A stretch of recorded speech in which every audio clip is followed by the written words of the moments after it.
Hello everybody. I had several requests to do a tutorial on this page, so I'm going to try to explain how I did this, and you can do one too. This is in the Crossway Bible, and so you can see how I did it to go along with the words so I could still be able to read the words. The scripture that I'm using is Jeremiah 17:7 and 8. Blessed is the man who trusts in the Lord, whose trust is the Lord. He is like a tree planted by water that sends out its roots by the stream and does not fear when heat comes, for its leaves remain green, and it is not anxious in the year of mourning, for it does not cease to bear fruit. I don't know if I read that exactly right because I had too much paint on one word. But anyway, I have a tendency to watch or read prophecies, and with all the things that are going on in the world right now, I felt myself getting a little bit anxious. And so this scripture helped me a lot in saying that if we're rooted in God and in His Word, then we don't have to fear the heat. So anyway, that's why I chose this today. I'm going to do it in the Interleaf Bible to show you, and I've already started just so we could do this a little bit quicker. And I did prep the page. I used Donna Wakley Media Clear Gesso, and some people don't use it, but I found that you can lift the watercolors if you need to, better if you've got the page prepped. So I did that first, and the watercolors that I used for the background are the Koi watercolors. This little pocket fill sketch box is just real small. So for the sky, I think I mixed a little bit of both of the blues and then put a little gray with it and just did a real thin wash of sky.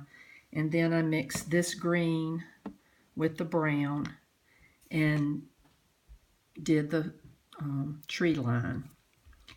And I did it just one solid color to begin with.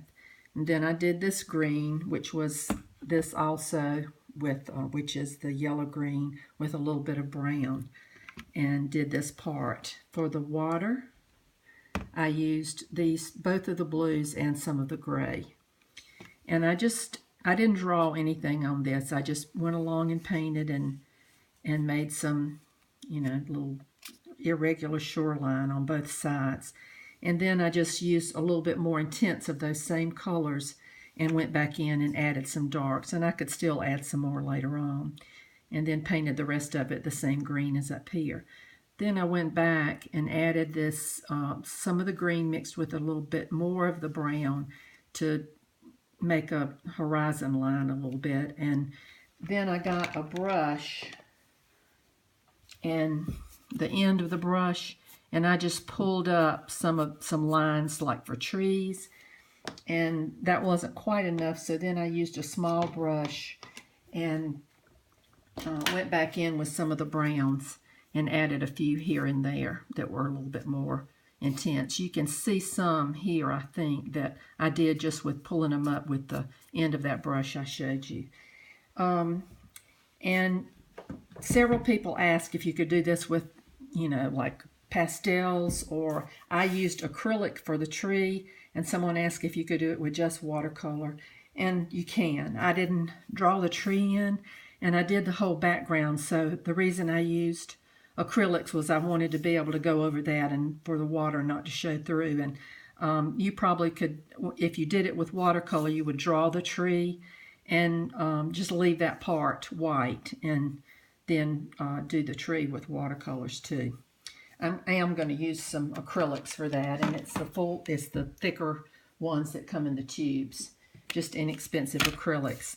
And in this case, I have not drawn the tree, so I'm just going to kind of go for it and paint it and hope for the best. I'm going to mix a brown and a little bit of black with that. I'll show you what I'm doing. A little brown. Sorry about this messy palette. It's the same one I used yesterday. And then I'm going to mix some white with it, just to make it kind of a brownish gray. watercolor. And I'm going to thin it down just a little bit. And I'm just going to draw the tree as I paint it and hope for the best.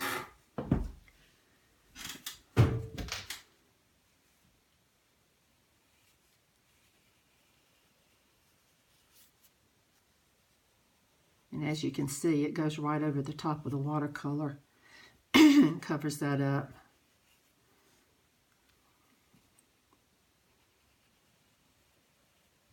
I had painted a tree on a canvas and used a palette knife to make some texture in the bark. So that's another reason that I did this, is because I wanted to see if it would work on the Bible page. And it does not work like it does on the canvas, but it did still do okay.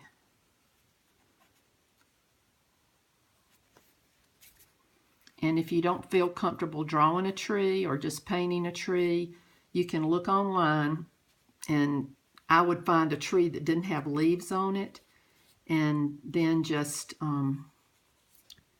you can trace it or print it out and draw it. But I think you could probably do it if you tried, practice on something else. And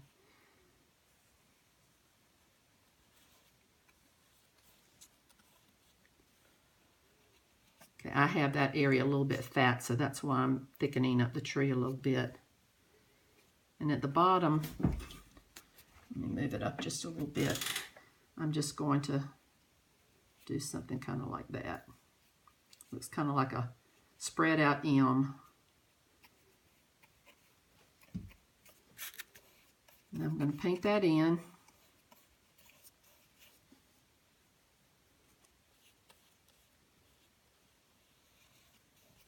And I'm not in love with the way I did the branches at the top, so I'm going to make some more come out, you know, at another place. And they don't have to be straight. You can make them go out zigzaggy.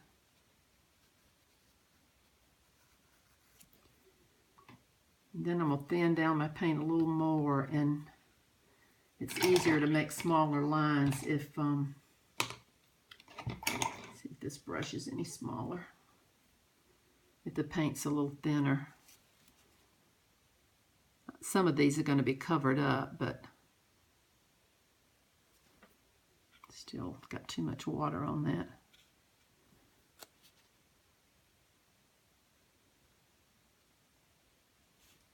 And you can see I've got it thinned down almost too much, but get a little more paint on there. I've missed y'all, but I'm telling you, I've been so busy. And hopefully things will slow down eventually and I'll get back on Periscope, but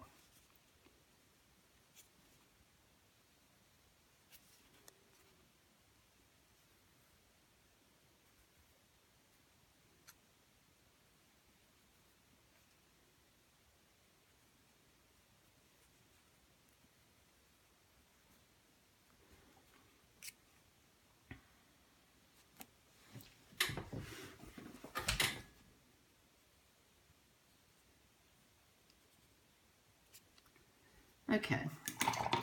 Now, I'm going to try to show you what I did with the palette knife. It may not be dry enough, but we'll try it and see. It was hard in the other Bible because it was small, but you could do this with a brush as well. It doesn't have to be a palette knife, but, oops, sorry.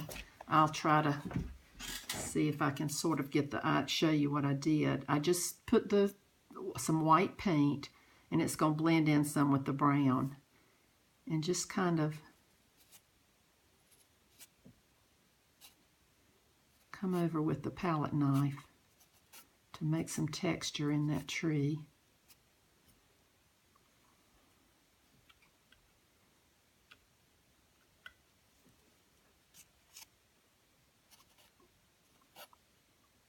And I'll show you in a minute how I would do it just using a brush if this is too difficult, or if you don't have a palette knife. But this is just some kind of fun to try.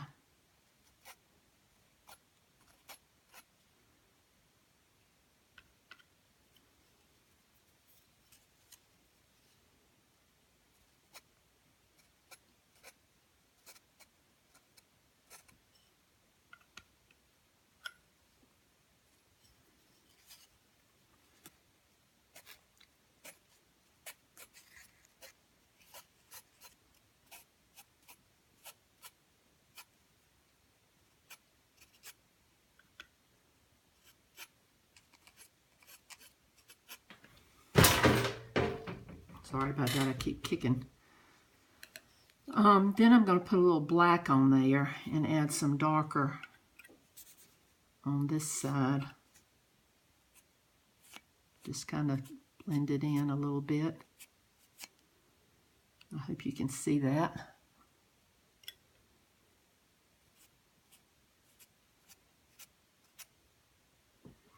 All right. Now, if I didn't have a palette knife, if you want to do it with a brush, and I haven't tried this, so we'll see how it works, you could still go back in and got too much water. Kind of with a dry brush. So put paint on your brush and then wipe some of it off, and then just on one side, you can go in like that and add a little bit of bark.